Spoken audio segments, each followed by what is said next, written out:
That's good. That's good.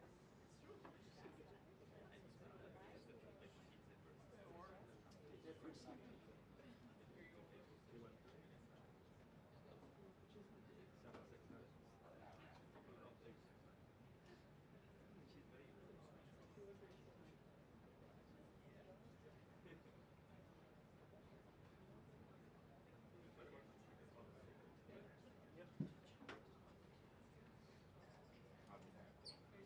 Yeah, no problem.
afternoon, everybody.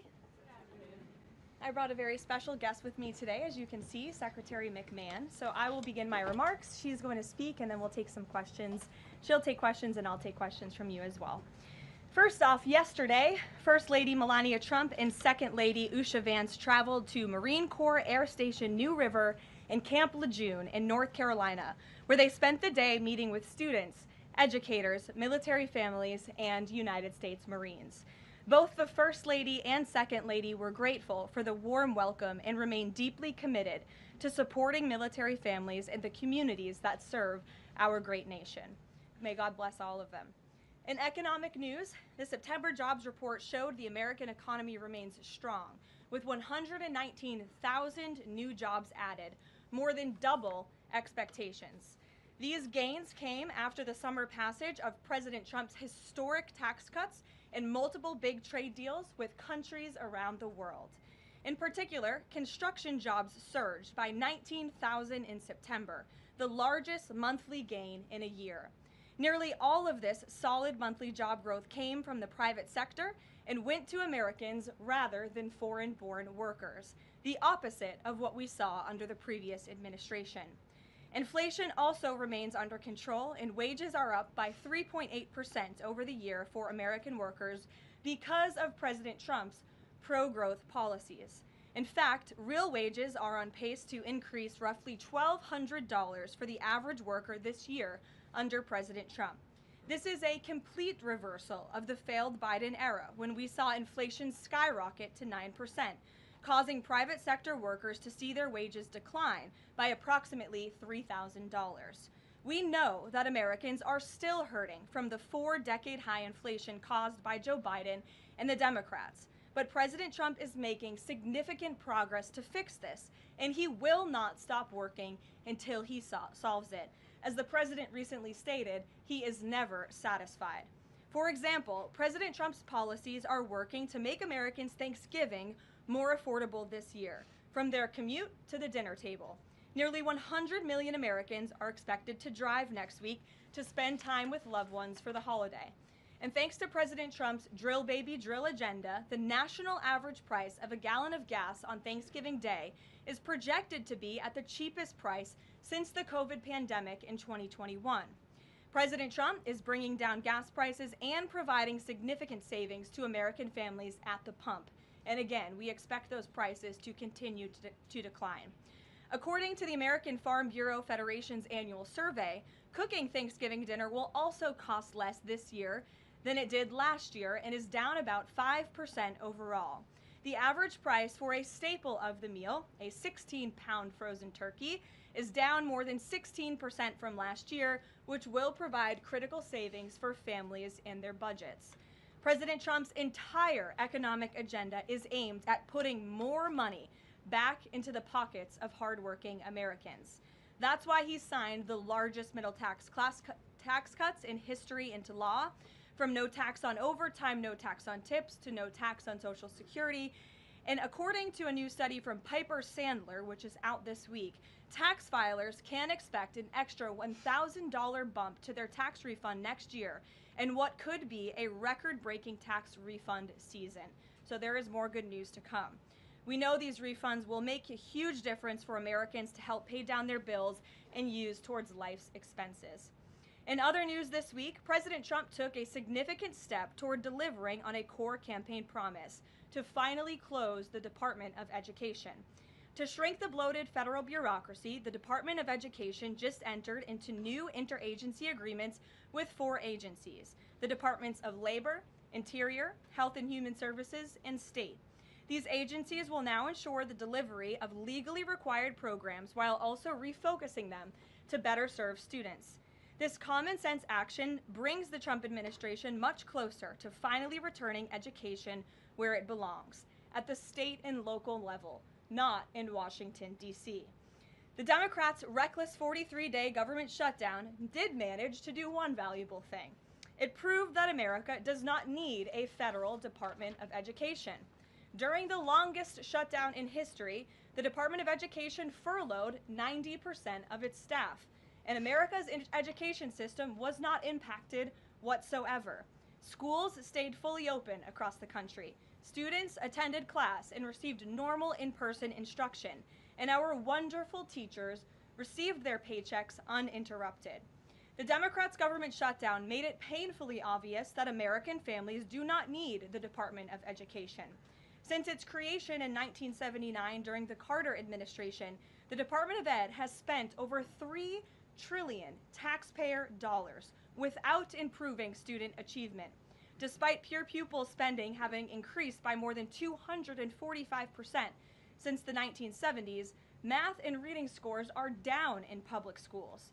In fact, the most recent Nation's Report Card from 2024 showed that 13-year-olds' math scores are the lowest they've been in decades, and their reading scores are the lowest since testing began more than 30 years ago.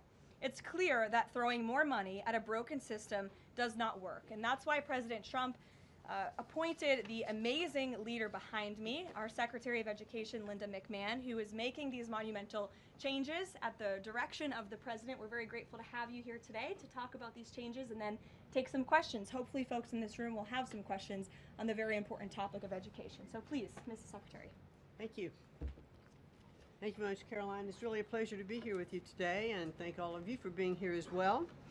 My purpose here is to speak directly to the American families, not just you, but to the American families, about the work this administration is doing in education to reverse our national decline with a hard reset of our educational system.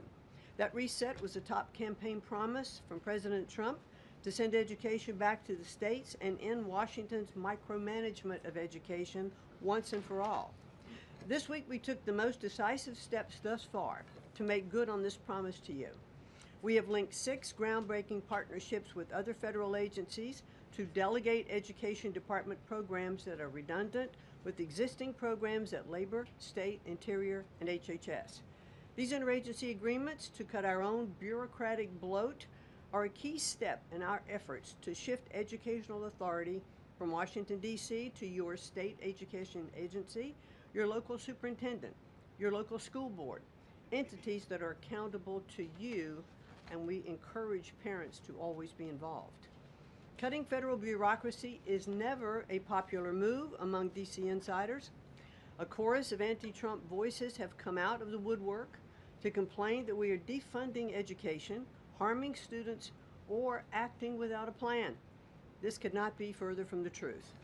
The majority of Americans across the country handed to President Trump the popular vote precisely because they have seen the brokenness of a top-down education system run by the federal government. They're painfully aware that only 3 out of 10 students can read proficiently at their grade level. They know that college students are collectively $1.7 trillion in debt, and less than half of college graduates get a job that actually uses the degree which they studied so hard to get. They see more teachers than ever before leaving the profession due to burnout, over-regulation, and lack of autonomy in the classroom. Anti-Trump voices are stirring up fear that returning education to the states is a draconian action. When Americans hear that we are shutting down the department, but given no other details, 51% oppose it. But when those same Americans are informed of our plans to preserve important elements of our work in other federal agencies and to maintain the K-12 funding that is distributed to the states, that number flips to an even greater majority at 56%. They support returning education to the states and breaking up the bureaucracy. That's because the Department of Education is a pass-through entity. It doesn't educate a single student. The money it sends to states for education can be sent directly without waste. The Democrats' government shutdown proved that without a doubt, and I'll reiterate what you said, that the Department of Education was not necessary during the shutdown. Now, this is what I've seen already on my 50-state tour that I've embarked on. Educators are innovating in their schools. States are customizing their budgets and standards, and post-secondary institutions are planning for the economy of the future. But we're not leading them. They are informing us. That's why our final mission as a department is to fully empower states to carry the torch of our educational renaissance. Education is local. It should be overseen locally by those who best know local needs. We're not ending federal support for education. We are ending federal micromanagement and paving the way for education renewal through state reforms like school choice, the science of reading, and restoring the right priorities in higher education. President Trump promised to send education back to the states, and we're keeping that promise. America's next generation will look back on the work we've carried out, thankful for an education system that prioritizes students over bureaucracy. Thank you. Well, thank you very much, Madam Secretary, and we'll take some questions for the Secretary if you have them. Elizabeth, why don't you start? Thank you for joining us. You announced the partnership to move some functions of the Education Department to other agencies. Are you talking to members of Congress about codifying this so that it lasts beyond the administration? Yes, we started our conversation, and thanks very much for asking that, because there have been some reports that Congress is in the dark on this. That's clearly not true. We've been talking to, I've talked to dozens of members of Congress to explain to them exactly what we're doing, to bring them up to speed, and to say to them, look, when we have completed some of these transfers that are working incredibly well, then we will be looking to Congress to codify those, make them permanent. Brian. Thank you. Secretary McMahon, what is the update on the negotiations with Harvard? I know the President has publicly pointed to you as somebody who's worked on that. I think you've talked about that at length, but I'd like to understand, where are things with those negotiations with Harvard this time? They're ongoing negotiations, and I feel very comfortable that we are getting close to having those negotiations finalized. It's been open door conversation all along. Deanna? Hello, Mrs. Secretary. The President recently posted about establishing a federal standard for AI. Do you know if the administration has a view on the use of AI for students in schools? And Karoline, do you know if the President personally uses AI? I don't think so. You can handle that I've never one. witnessed it, so I can't attest to that. Well, I do think AI is going to need guardrails, but I have witnessed AI firsthand. I was at the Alpha School in Austin, Texas, and the first 2 hours of every day in that school, students are learning through AI. They have their headsets on, they're in front of their screens, and the AI is really acting as like an individual tutor for those students, allowing those students that can progress faster to do that.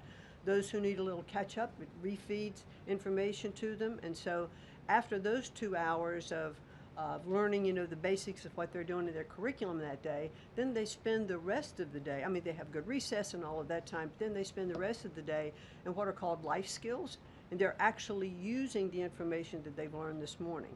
So I've seen some AI in action that is really proving quite beneficial. Michael. Thank you, Caroline. Secretary McMahon, as the Education Department continues to pare down, can you talk about taxpayer services like charter school grants and how the department will continue to assist kids with special needs? Well, we are going to make sure that there's no interruption in getting that grant money out the door. I mean, that money is, it comes from Congress, it's appropriated by Congress, and we legally are obligated to do that. And the transitions we're starting to make, our first programs that went over to the Department of Labor, that was a few weeks ago. We actually signed the first interagency agreement, which we accomplished under the authority of the Economy Act. We transferred grants for WIOA and for the Perkins Act. And the really good news is that the Department of Labor has a much more sophisticated system, technology system and grant fulfilling system than the Department of Education does. As a matter of fact, our executive manager that went over with that group over to Labor said he would compare what the labor system is to education's like held together by bubble gum that is not connected to any other part. So we were able to get those grants out the door more smoothly, and states have actually better access for those systems than they do at the Department of Education. So that's a real bonus. Take a couple more. Carrie, go ahead.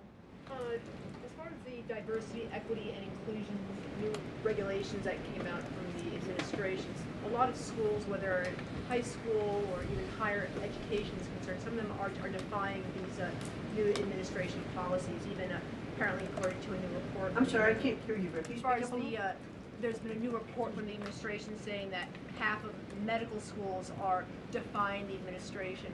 when it comes to DEI policies. What type of action will the administration take for these schools that are defying the new DEI policies? Well, certainly the President has been very clear, and the Department of Education has taken measures to make sure that as schools are developing, their policies, or if they have open DEI offices, they're closed, or DEI regulations and rules are stripped, from their programs, and so that will continue. Great. We'll take one more. Go ahead. Thank you, Caroline. Secretary McMahon, my question is, since you said 3 out of 10 students are literate with regard to their reading capacity, would now the states help to improve those numbers since you have gone back to the states? Well, what we are finding that the states that are making great progress, it's through their own innovation. It's not coming from the Department of Education. I think the Department of Education is really misunderstood about what our function is. We don't teach one student. We have nothing to do with the curriculum that are in any states. We are a pass-through pathway from money that's appropriated by Congress to get to the states. But what we have seen in those states that have taken that initiative and they are embracing the science of reading and returning that into their school programs. Louisiana has done it. Mississippi, they call it the Mississippi Miracle, because they were like, I think, bottom or next to last in reading proficiency in Mississippi, and now they're like middle of the pack, which has been a really big jump. Florida has, Iowa has, Tennessee.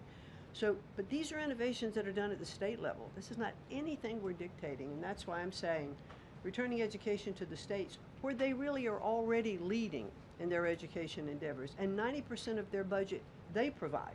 The federal government only provides 8 to 10% of the budget for education, so let's make sure that that grant money that's coming from the federal government is getting in their hands as efficiently as possible and getting to students.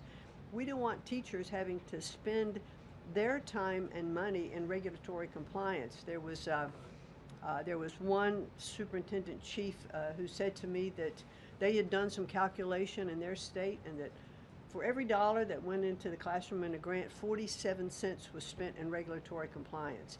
So let's get the money into the hands of our students and our teachers. Let's raise the level of education. The other thing I'll do, and I'll quickly wrap up for you, is this 50-state tour that I have embarked on. We've done about 14 states. We've shut down a little bit during the shutdown. But what I am doing is visiting different kinds of schools, grammar schools, middle schools, high schools, micro schools, private schools, charter schools, the whole gambit. And in the end, my goal will be, as we step away and fully deliver education back to the states, is to provide them with a best practices toolkit of all of the things that I have seen around the country to say, hey, this is working. Check with these superintendents, check with these governors. And you know what I found a little bit is governors are a little competitive, so it's kind of nice to give some of these best practices out there. It'll work because it's already working. If we leave it with the people who are closest to the students, the president believes, as do I, the best education is that's closest to the child, and parents' involvement is critical to the success. Awesome. Thank you so Thank much. you, Linda. It's a Thank you pleasure. so much. Thank I you. appreciate your coming All right. today. Thanks for your great work. Whoops. And Thank she's you all very much. a busy lady, so we'll let her Come get on. back to work. All right. Thank you again. Well, let's get to it. You guys were so calm with her. I wish you were that calm with me. We'll kick off with our new media suite as always. Javier, why don't you start us off and then we'll get to the rest of the room. Go ahead. Thank you very much. My name is Javier Negre. I'm from Spain. I'm the owner of the biggest media platform in Hispanic politics, with brands like La Derecha Diario, Ida TV, or UH+, or Vicegrapher in Spanish. And I'm happy to be here. Thanks for supporting the new media. Also in the Hispanic community, we try to fight against media like Telemundo, Univision, CNN, or NBC News that are spreading fake news and attacking the ICE operations. We will premiere this Sunday the Real America's Voice, the right new show, the first Hispanic show against communism and woke culture that is promoted by people like George Soros to bring communism all over the world, like happened in New York. I have two questions for you, if you don't mind. In Mexico, the young people is protesting against President Sheinbaum. They think she's doing nothing against the cartels. Sheinbaum used the police to attack them, young people, kids, girls, and she's attacking journalists like me in a country where 150 journalists have been killed in the past years. the USA legacy media is attacking President Trump for his comments about the fake news media, while they are not publishing anything about the murders of journalists in Mexico. Why do you think they stay silent about the murders of journalists in Mexico and the attacks to businessmen like Ricardo Salinas? And my second question is, Trump said he has a plan for the narco state of Venezuela. Does he have a plan for Mexico where, according to Stephen Miller, the cartels are controlling governments and territories? Sure. Well, thank you, Javier, for the question, and thank you again for being here. We're proud to have new media voices in the briefing room. As for President Sheinbaum and the president's relationship with Mexico, I will tell you that we have seen historic strides from President Sheinbaum and her administration in Mexico when it comes to cracking down on the cartels. They have been incredibly cooperative with the president's efforts at our southern border to crack down on illegal immigration and also the illegal trafficking of drugs at the southern border. Now the president is very interested in taking additional measures against the drug cartels. He's been very clear about that. He's spoken about it, and this is a promise that he made to the American public. And so his national security team is discussing these options all of the time. And on the campaign trail, the president promised to take on the cartels. He has taken unprecedented action to do so, and he has left additional options at his disposal on the table. So those are only decisions that the president can make.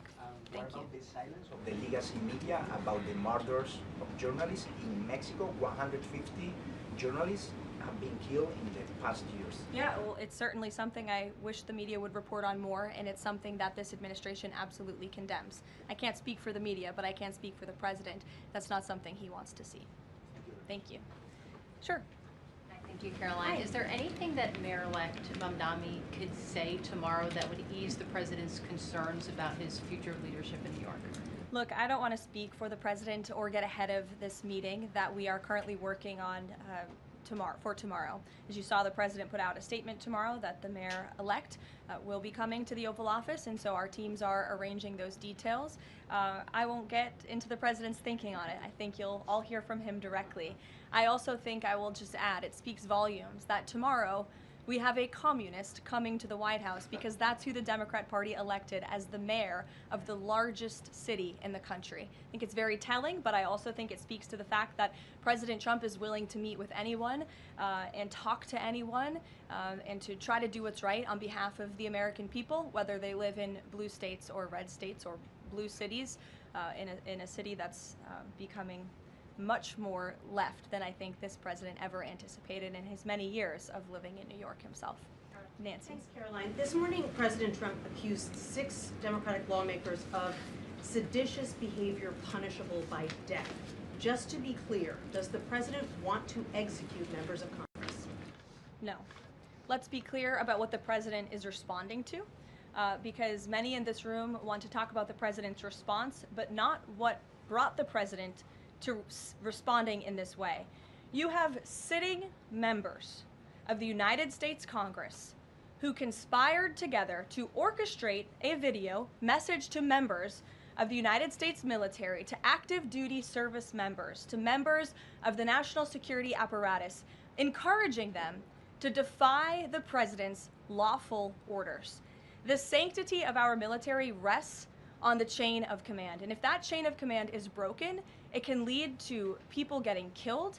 It can lead to chaos. And that's what these members of Congress who swore an oath to abide by the Constitution are essentially encouraging. We have 1.3 active duty service members in this country. And if they hear this radical message from sitting members of Congress, that could inspire chaos, and it could incite violence, and it certainly could disrupt the chain of command. These 3 members of Congress, I will also add, knew exactly what they were doing. You look at Alyssa Slotkin. She's a former member of the CIA. Mark Kelly was a captain in the U.S. Navy. Maggie Goodlander was a naval officer, and notably, she is also the wife of Joe Biden's national security former advisor, Jake Sullivan. And so these members knew what they were doing. They were leading into their credentials as former members of our military, as veterans, as former members of the national security apparatus to signal to people serving under this commander-in-chief, Donald Trump, that you can defy him and you can betray your oath of office. That is a very, very dangerous message, and it perhaps is punishable by law. I'm not a lawyer. I'll leave that to the Department of Justice and the Department of War to decide. But the president has Chris, go frequently, ahead. but Caroline, can I just follow up? The president and the vice president, for that matter, have accused the other side of encouraging political violence. Isn't that exactly what the president is doing when he says that members of Congress should be killed? Why aren't you talking about what these members of Congress are doing to encourage and incite violence? They are literally saying to 1.3 million active duty service members not to defy the chain of command, not to follow lawful orders. Actually, Every they said single you can refuse an illegal order, which but is they in the are Uniform but Code they're of Military suggesting, Nancy, that the president has given illegal orders, which he has not. Every single order that is given to this United States military by this commander-in-chief and through this chain of command, through the Secretary of War, is lawful. And the courts have proven that. This administration has an unparalleled record at the Supreme Court because we are following the laws. We don't defy court orders. We do things by the books. And to suggest and encourage that active duty service members defy the chain of command is a very dangerous thing for sitting members of Congress to do. And they should be held accountable, and that's what the president wants to see. Phil. Thank you. Ambassador Mike Huckabee had a meeting with Jonathan Pollard, a former U.S. citizen who was convicted and spent 3 decades in jail for selling state secrets to Israel. Did the White House know that that meeting was going to happen? Does the administration condone it? The White House was not aware of that meeting, but the president stands by our ambassador, Mike Huckabee, and all that he's doing for the United States and Israel. You said that the president was going to do what was right for U.S. citizens, regardless of whether they lived in blue or red states. I'm curious if there's any chance in tomorrow's meeting with Mayor-elect Mamdani that he will be able to convince the president to abandon that promise to cut off federal funding to New York City. Look, Phil, we'll see how the meeting goes tomorrow, and I'll let the president speak for himself. Natalie. Thank you, Caroline. What did the president mean when he called reporter piggy? Look, the president is very frank and honest with everyone in this room. You've all seen it yourself. You've all experienced it yourselves, and I think it's one of the many reasons that the American people reelected this president, because of his frankness. And he calls out fake news when he sees it. He gets frustrated with reporters when you lie about him, when you spread fake news about him and his administration. But he also is the most transparent president in history, and he gives all of you in this room, as you all know, unprecedented access. You are in the Oval Office almost every day asking the president questions. And so I think the president being frank and open and honest to your faces rather than hiding behind your backs is frankly a lot more respectful than what you saw in the last administration, where you had a president who lied to your face and then didn't speak to you for weeks and hid upstairs and didn't take your questions. So I think everyone in this room should appreciate the frankness and the openness that you get from President Trump on a near daily basis. And Go ahead. As a follow-up, Yes. The Go Washington ahead. Post just Go ahead. reported that the Coast Guard has I'm stopped calling on considering- Bloomberg. Go ahead. Caroline, thank you. 2 questions for you. The New York Times is reporting that the administration is now sending a U.S. official to the G20.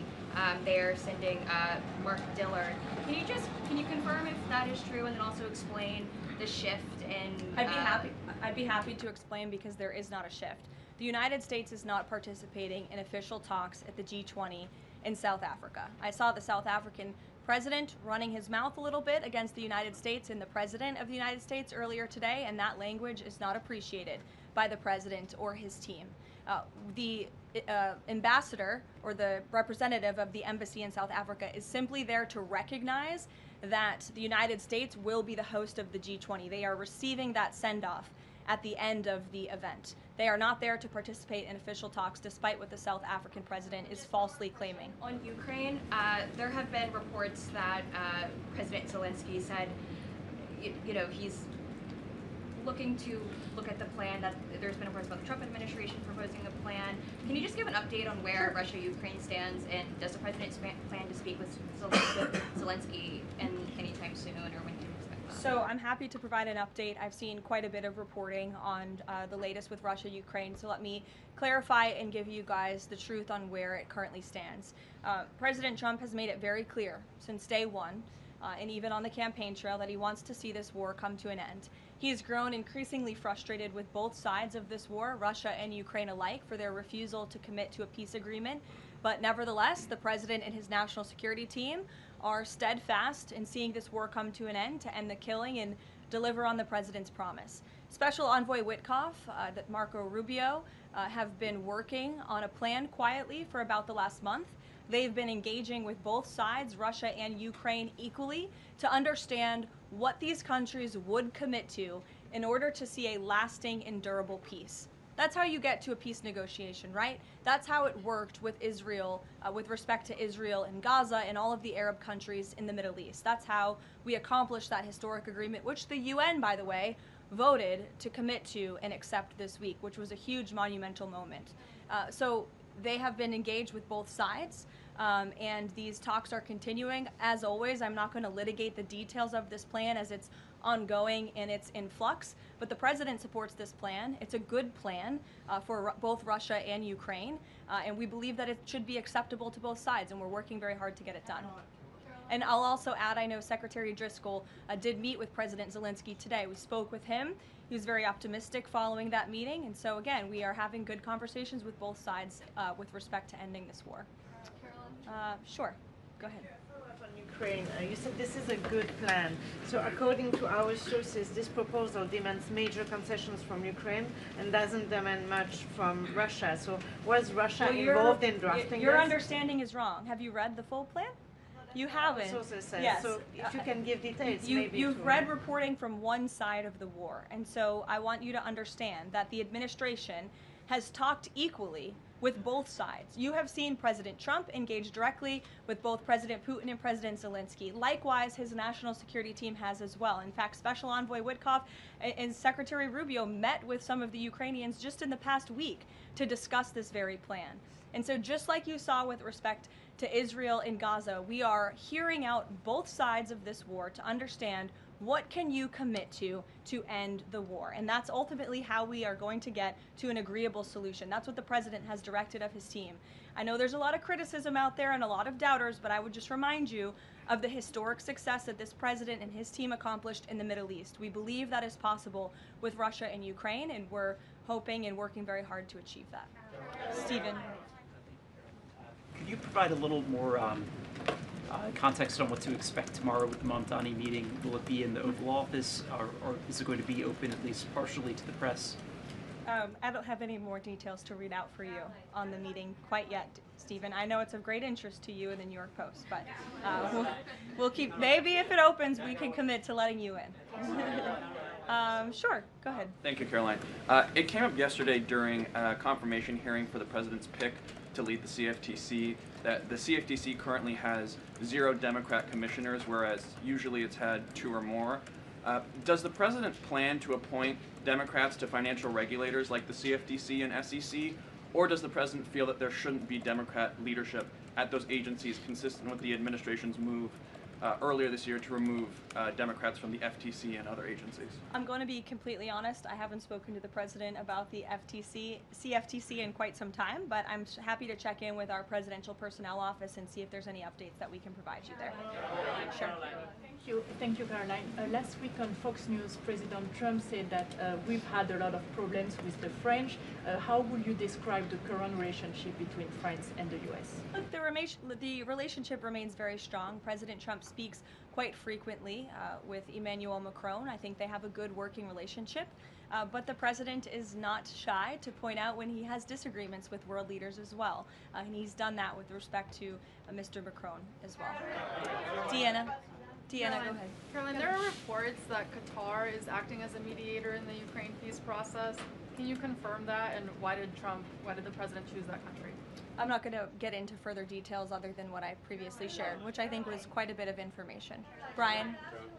Thank you, Caroline. 2 questions. We were talking about before, earlier in this briefing, about the president's orders. You were going back and forth about what the ad said and what it didn't say. My first question is... The ad? The advertisement that the Senate Democrats were featured in. So the first question is, no matter what the order is, it could be to any administration official, military or otherwise, no matter if legal experts might think it's illegal. Does the president expect those cabinet members, administrative officials to go ahead with those orders regardless of any outside thinking or experts? The president expects his cabinet officials and the administration to follow the law and to demand accountability and hold people accountable for their dangerous rhetoric. And I would just add that if this were Republican members of Congress who were encouraging members of the military and members of our United States government to defy orders from the president and from the chain of command, this entire room would be up in arms. But instead, it is the other way around, and I think that's quite telling. I'm going to let you all go because the president,